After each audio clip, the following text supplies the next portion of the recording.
सबसे पहले तो गणतंत्र दिवस की पूरे देश के सभी लोगों को बहुत बहुत बधाई देना चाहता हूं। गणतंत्र दिवस के शुभ अवसर पर आज मैं संगम में महाकुंभ में शामिल होने आया हूं। महाकुंभ में शामिल होने आया हूं। हमारी कामना है कि जनता सुख समृद्धि और खुशहाली के रास्ते पर जाए। जनता का कल्याण के लिए संकल्प करने, कामना करने भी आए हैं।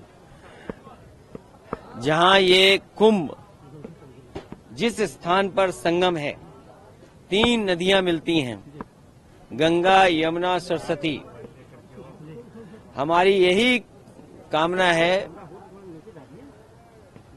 कि सौहार्द, सद्भावना और सहनशीलता बनी रहे। महाकुंभ के आयोजन में ये पौराणिक है कि बिना बुलाए और अपने आप सब लोग आते हैं। अपनी व्यक्तिगत आस्था है उनकी सबकी। आज हमें भी मौका मिला है। मैं आज महाकुंभ में स्नान कर करके जा रहा हूं। मैंने 11 डुबकी लगाई हैं। सर, योगी जी ने कहा यूपी का बंटवारा नहीं होना चाहिए, क्या कहेंगे आप? देखिए, बंटवारे और नकारात्मक राजनीति के लिए जगह नहीं है। आज कुंभ का तो यही संदेश होना चाहिए, सकारात्मक संदेश होना चाहिए। और आज के दिन यही संकल्प हो कि जब कभी भी हमें याद आए कुंभ, तो हमें सौहार्द, सद्भावना और सहनशीलता हमेशा बनी रहे।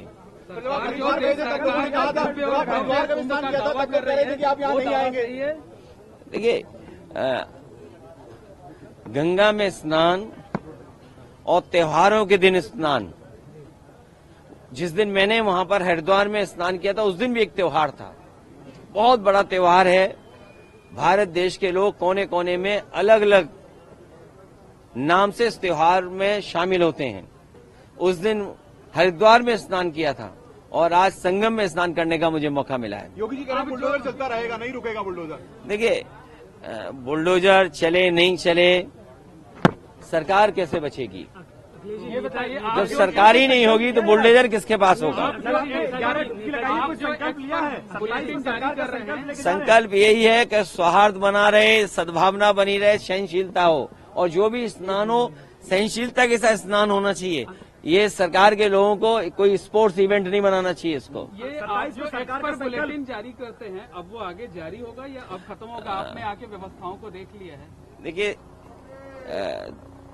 समाजवादी सरकार में भी और पहले भी नेताजी को भी और हम लोगों को भी कुंभ के आयोजन को करने का मौका मिला था।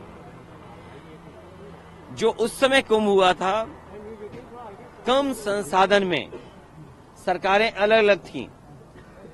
यूपी में सरकार दूसरी पार्टी की थी, समाजवादी पार्टी की थी। दिल्ली में सरकार दूसरी पार्टी की थी। लेकिन उसके बावजूद भी कम संसाधन में 800 और 1300 करोड़ में वो महाकुंभ या कुंभ से जो 12 साल बाद होता है, वो कुंभ कराया गया था। सर, पहले और आज तो सुनने में आ रहा है कि 7,000 करोड़ 10,000 करोड़ खर्च हो रहा है। अगर यहाँ लोगों को असुविधा हो रही है चलने के लिए, मैंने खुद अपनी आंखों से देखा है कि बुजुर्ग, जो महिलाएं हैं, जो पुरुष हैं, वो कितनी दूर से चल करके आते हैं। अगर आप कुंभ में इतने 1000 करोड़ रुपए खर्च कर रहे थे, तो कम से कम बुजुर्गों के लिए कोई ऐसी व्यवस्था होती जो बुजुर्गों को ज्यादा पैदल नहीं चलना पड़ता। और फिर जैसे हम हैं वीआईपी या और हैं वीआईपी या और सम्मानित लोग जब आए, तो कम से कम व्यवस्था ऐसी होनी चाहिए, पूरे कुंभ को पता लगे कि हाँ, आज कोई वीआईपी है जिसकी वजह से ये व्यवस्थाएं बहुत अच्छी चल रही हैं। मतलब आप डुबकी लगाकर भी निशाना साध रहे हैं? नहीं, देखिए, डुबकी लगाकर भी सियासी निशाना साध रहे हैं। अरे भाई, ये बताओ, माँ गंगा के किनारे लोग झूठ बोल रहे हैं। और मैं तो आपसे कहूंगा, देखिए, माँ गंगा के किनारे न जाने कितनी बातें कही जा रही हैं, वो क्या सच हैं? लेकिन अगर आयोजन 1300 करोड़ में अच्छा हो सकता है, 800 करोड़ में अच्छा हो सकता है, तो 10,000 करोड़ में, 7,000 करोड़ में कितना अच्छा हो सकता है।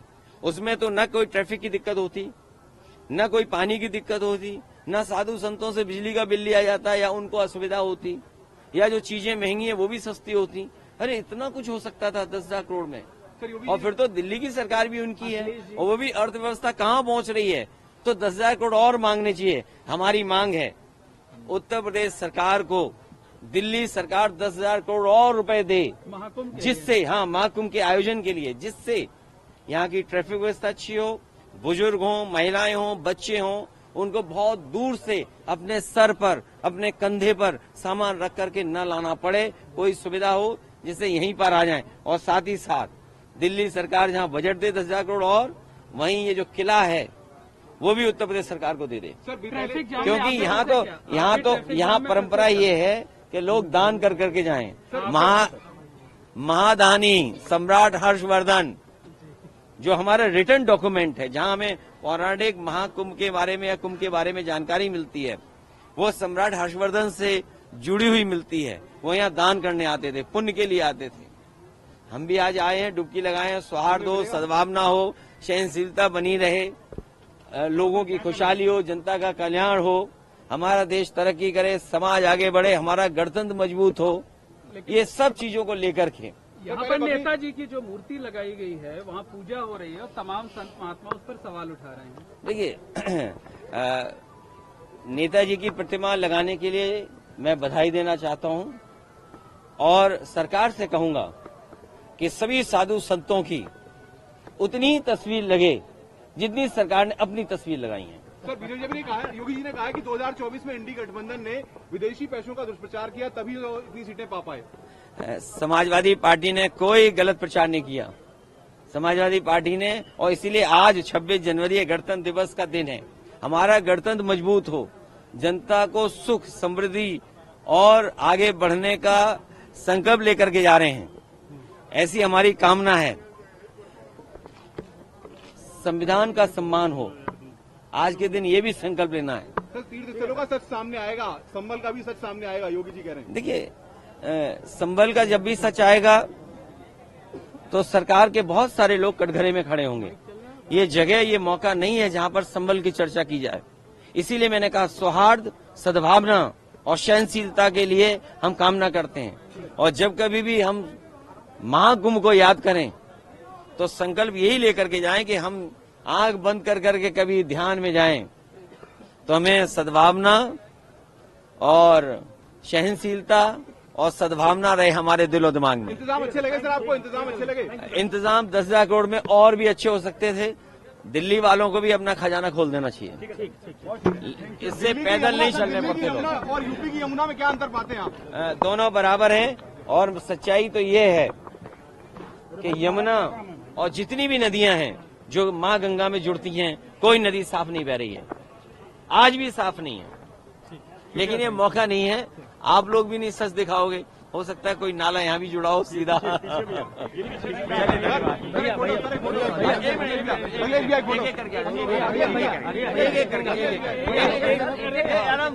हमारी तो जैकेट देखो, मेरी जैकेट